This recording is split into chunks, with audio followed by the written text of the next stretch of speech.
Penyebab pertama penolakan terhadap kitab Henokh tersebut berasal dari uraian bagian pertama kitab Henokh yang menjelaskan secara rinci mengenai para malaikat jatuh atau the fallen angels yang berbuat dosa dan menentang perintah Tuhan dengan turun ke bumi untuk berhubungan seksual dengan anak-anak perempuan manusia.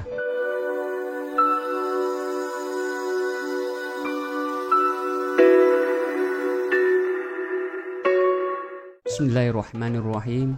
Assalamualaikum warahmatullahi wabarakatuh. Dalam pertemuan kali ini, Cakrawala Hidayah akan mengangkat topik tentang misteri kitab Henokh, kitab suci paling terlarang. Kitab Henokh, The Books of Enoch, merupakan tulisan religius kuno yang dipercaya hasil tulisan Henokh, keturunan ketujuh dari Nabi Adam yang hidup sebelum zaman Nabi Nuh. Dapat dikatakan bahwa Henokh adalah kakeknya Nabi Nuh. Di beberapa literatur disebutkan kalau Henokh adalah manusia pilihan Allah yang pertama kali dikaruniai kemampuan membaca dan menulis. Jadi, dapat dikatakan bahwa manusia pertama yang mengetahui tentang membaca dan menulis adalah Henokh. Selain itu, Henokh diberi banyak penglihatan oleh Allah yang mengetahui lebih dahulu tentang peristiwa-peristiwa yang akan terjadi. Semua penglihatan dan pengetahuan tentang kejadian-kejadian di masa depan tersebut ditulis dalam kitab Henokh.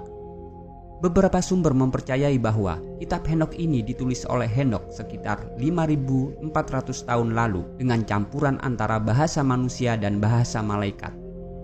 Di beberapa kisahnya, kitab Henokh memaparkan terbentuknya peradaban pertama manusia yang jauh berbeda dengan pengetahuan manusia saat ini.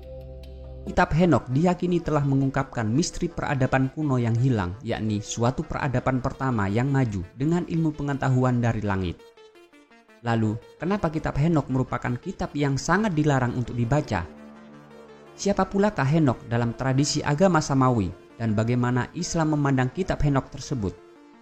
Henokh merupakan tokoh penting dalam Abrahamic religion atau agama Samawi. Dalam Alkitab, nama Henokh disebutkan sebanyak 19 kali.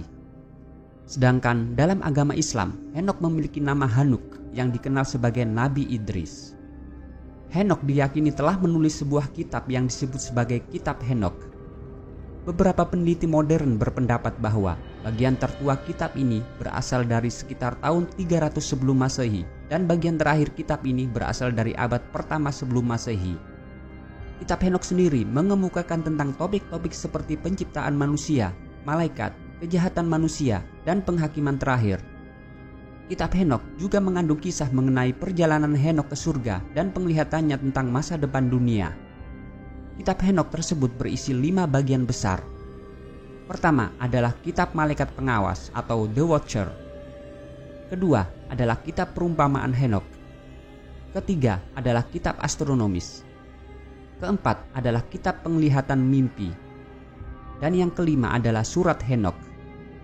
Dalam bagian pertama kitab Henokh, yakni kitab malaikat pengawas, The Watcher, dikisahkan tentang para malaikat yang jatuh dari surga atau the fallen angels dan menikahi manusia, menghasilkan keturunan setengah malaikat setengah manusia yang dikenal sebagai Nephilim. Bagian kedua, yakni kitab perumpamaan Henokh, berisi serangkaian perumpamaan dan alegori yang mengajarkan hukum-hukum Allah, keadilan, dan hukuman bagi orang berdosa.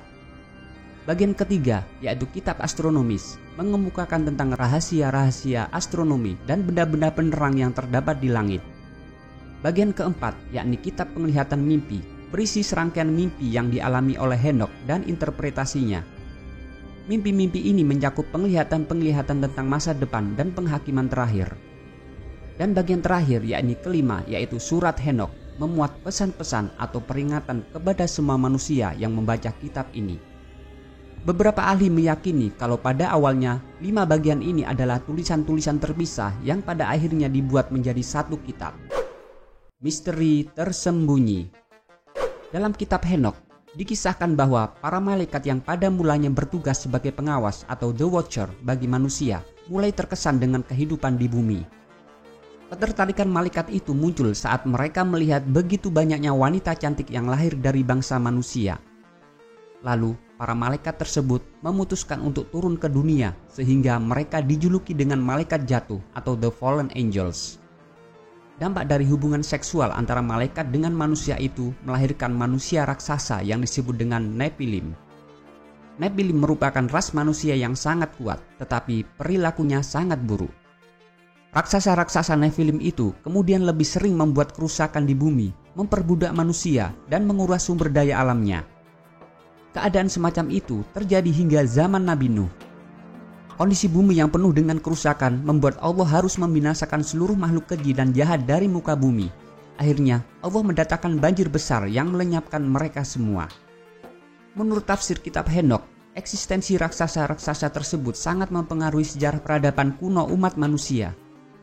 Para dewa dan raksasa kerap kali muncul dalam beberapa kepercayaan, tradisi, ataupun legenda kuno di seluruh penjuru dunia, mulai dari Sumeria, Babilonia, Mesir, Yunani, Romawi, Maya, dan seterusnya sampai saat ini. Dalam penjelasan kitab Henokh, selain memuaskan hawa nafsunya, malaikat-malaikat juga mengajarkan berbagai hal kepada manusia. Pimpinan-pimpinan malaikat memberikan ilmu pengetahuan langit guna dipelajari oleh umat manusia. Contohnya saja adalah malaikat Azazil yang mengajarkan manusia tentang pembuatan pedang, pisau, perisai, baju besi, dan seni perang, serta mengajarkan kepada perempuan mengenai seni menghias tubuh, menata rambut, melukis wajah, dan merapikan alis. Malaikat Amezarak mengajarkan kepada manusia tentang ilmu sihir. Malaikat Amaros mengajarkan kepada manusia mengenai cara dan teknik melepaskan diri dari ilmu sihir. Dan malaikat Barakal yang mengajarkan ilmu tentang astronomi, astrologi, dan lain sebagainya. Kepintaran yang ditularkan oleh para malaikat tersebut membuat kisah dalam kitab Henokh menjadi inspirasi tersendiri bagi para peminat sejarah alternatif dan legenda-legenda kuno untuk menghubungkannya dengan peradaban Atlantis dan Lemuria. Elizabeth Clare yang menulis buku berjudul Fallen Angels and Origins of Evil menjelaskan secara terperinci mengenai asal-usul benua Lemuria, Atlantis, dan dunia bawah berlandaskan pada interpretasinya terhadap isi kitab Henokh. Kontroversi kitab Henokh. Kendati demikian, kitab Henokh tidak ditahbiskan sebagai salah satu kitab suci yang dapat dipercaya. Tradisi Kristen awal percaya bahwa kitab Henokh bagian dari Alkitab, namun sejak Konsili Laodikia tahun 363 Masehi, kitab Henokh dikeluarkan dari kanon Alkitab Kristen. Saat ini, kitab Henokh hanya disetujui sebagai kitab suci oleh Gereja Ortodoks Eritrea, Beta Israel, dan Gereja Kristen Ortodoks Ethiopia. Menurut Konsili Laodikia, otoritas Gereja Roma mengibliskan kitab Henokh dengan menganggapnya sebagai bidat sesat yang kemudian memerintahkan untuk membakarnya dengan harapan bahwa kitab Henokh ini hilang dari peredaran. Pertanyaannya, kenapa kitab Henokh dianggap sebagai kitab yang sesat sehingga ditolak dan dibakar, dan apakah kitab Henokh benar-benar hilang dari muka bumi? Penyebab pertama penolakan terhadap kitab Henokh tersebut berasal dari uraian bagian pertama kitab Henokh yang menjelaskan secara rinci mengenai para malaikat jatuh atau the fallen angels yang berbuat dosa dan menentang perintah Tuhan dengan turun ke bumi untuk berhubungan seksual dengan anak-anak perempuan manusia. Tentunya, bagian pertama kitab Henokh menjadi sangat kontroversial sebab dianggap tidak sesuai dengan penggambaran malaikat sebagai makhluk ilahi yang suci. Sehingga sangat tidak mungkin kalau malaikat akan melakukan perbuatan dosa semacam itu. Oleh karena itu, kitab Henokh dianggap sebagai kitab yang sesat. Sedangkan penyebab kedua penolakan terhadap kitab Henokh adalah kata-kata di dalamnya yang tertulis bahwa penguasa bumi dan raja-raja di dunia ini banyak yang fasik, yakni percaya kepada Tuhan, namun tidak mengamalkan perintah-perintahnya, bahkan senantiasa berbuat dosa berupa kejahatan yang bengis. Karena kata-kata dalam kitab Henokh itulah, para raja dan penguasa dunia yang fasik merasa tersinggung dengan apa yang ditulis oleh Henokh. Sebab itulah, pemerintah pada saat itu melarang kitab Henokh ini untuk dibaca dan kemudian memusnahkan semua salinan-salinannya. Kendati seluruh penguasa dunia berupaya untuk menghilangkan eksistensi kitab Henokh, tapi ada satu salinan lengkap kitab Henokh yang luput dari pemusnahan itu. Kitab ini seutuhnya ditemukan dalam bahasa asli Ethiopia kuno yang disebut sebagai bahasa Jis. Jadi, Gereja Ortodoks Ethiopia dari dulu sampai sekarang masih memakai kitab ini sebagai kitab kanon. Mereka juga beranggapan bahwa kitab Henokh ini benar-benar hasil tulisan yang diilhami dari Tuhan, sehingga orang-orang Ethiopia menjaga dan merawat kitab ini secara utuh sejak zaman dahulu kala sampai generasi sekarang. Selain itu, versi tertua kitab Henokh yang ditemukan dalam bahasa Jis ini disebut sebagai Matshafa Henokh. Sekitar tahun 1773, seorang petualang dan penulis berkebangsaan Skotlandia bernama James Bruce membawa pulang 3 salinan naskah Matshafa Henokh yang ia peroleh dari perpustakaan gereja Ethiopia.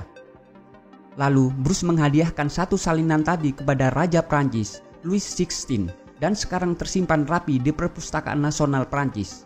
1 salinan lagi disumbangkannya ke Bodleian Library, Universitas Oxford, dan 1 salinan terakhir disimpannya sendiri, walau kemudian disimpan di Bodleian Library setelah ia meninggal dunia. Kitab Henokh dalam pandangan Islam. Dalam sudut pandang Islam, beberapa bagian kitab Henokh bertentangan dengan Al-Quran dan hadis, terutama kisah tentang malaikat yang memberontak dan berbuat dosa. Al-Quran menjelaskan bahwa malaikat adalah makhluk yang taat, selalu mengerjakan apapun yang diperintahkan oleh Allah dan tidak pernah mendurhakai Allah. Selain itu, Islam juga memandang bahwa malaikat tidak memiliki nafsu. Itulah sifat malaikat yang membedakannya dengan manusia. Dalam Islam, Henokh sendiri disebut dengan Nabi Idris. Nama asli Nabi Idris sendiri adalah Ahnuk bin Yarid. Pemberian nama Idris dipakai sebab banyak mempelajari beberapa kitab dan mushaf Nabi Adam alaihissalam dan Shits. Kata Idris berasal dari bahasa Arab dars yang artinya mengajarkan atau pembelajaran. Melalui interpretasi makna nama, beberapa ulama beranggapan bahwa Nabi Idris adalah penemu teknologi pertama. Nabi Idris merupakan orang pertama yang memperkenalkan tulisan dan membuat baju dengan benang, di mana manusia sebelumnya menggunakan kulit binatang atau pohon. Dalam kitab tafsirnya, Ibnu Katsir mengutip riwayat dari Ibnu Abbas bahwa Nabi Idris adalah orang yang ahli dalam membuat pakaian. Sedangkan dalam catatan sejarah, temuan arkeologis berupa lempeng tanah liat dari Irak disebutkan kisah Raja Atrahasis pada salah satu daftar Raja Sumeria. Secara bahasa, Atrahasis artinya sangat bijaksana. Dikisahkan kalau raja tersebut hidup pada masa sebelum banjir besar. Makna nama dan masa kehidupannya serupa dengan Nabi Idris. Beberapa cendekiawan agama menyatakan bahwa Nabi Idris alaihissalam hidup sekitar tahun 4533 hingga 4188 sebelum Masehi, yang pada saat itu sama dengan keberadaan peradaban Sumeria. Hubungan antara bangsa Sumeria dan Nabi Idris semakin jelas ketika beberapa penelitian menunjukkan bahwa bangsa Sumeria telah mempelajari astronomi untuk menentukan waktu yang tepat untuk bercocok tanam. Bangsa Sumeria dikenal juga sebagai peradaban yang menciptakan sistem tulisan pertama. Dalam cerita tentang Nabi Idris, kita bisa memahami bahwa kemajuan peradaban manusia diperoleh dari upaya belajar manusia itu sendiri, bukan dari entitas lain di luar bumi seperti malaikat ataupun makhluk lainnya. Sebaliknya, manusia pertama yakni Adam justru diberi pengetahuan yang lebih besar oleh Allah daripada malaikat, sebagaimana yang dinyatakan dalam Al-Quran surat Al-Baqarah ayat 33 yang artinya Allah berfirman, "Wahai Adam, beritahukanlah kepada mereka nama-nama itu." Setelah itu Adam menyebutkan nama-namanya. Allah berfirman, "Bukankah telah aku katakan kepadamu bahwa aku mengetahui rahasia langit dan bumi, dan aku mengetahui apa yang kamu nyatakan dan apa yang kamu sembunyikan." Sesudah menyelesaikan misi dakwahnya, Nabi Idris diwafatkan dengan keadaan yang indah. Catatan terkenal mengatakan bahwa Nabi Idris diangkat oleh malaikat ke langit dan menghembuskan nafas terakhirnya di langit keempat. Apakah kitab Henokh ditulis oleh Nabi Idris? Banyak ahli meragukan kalau kitab Henokh itu ditulis oleh Henokh atau Nabi Idris. Sebagai akibatnya, kitab itu disebut sebagai pseudepigrapha. Pseudepigrapha adalah sebuah karya yang menggunakan nama penulis palsu. Ini berarti kemungkinan besar kitab ini ditulis oleh seseorang yang bukan Henokh, tetapi penulisnya mengklaim bahwa Henokh-lah yang menulisnya. Walaupun mayoritas pemuka agama Samawi menentang isi kitab ini, tetapi cerita-cerita dalam kitab Henokh tetap populer di kalangan penggemar legenda, supranatural, dan mitologi, serta menjadi sumber inspirasi bagi berbagai karya seni populer seperti film dan novel. Wallahu a'lam bishawab. Sekian dulu perjumpaan kita kali ini. Wallahul muwaffiq ila aqwamit thoriq. Wassalamualaikum warahmatullahi wabarakatuh.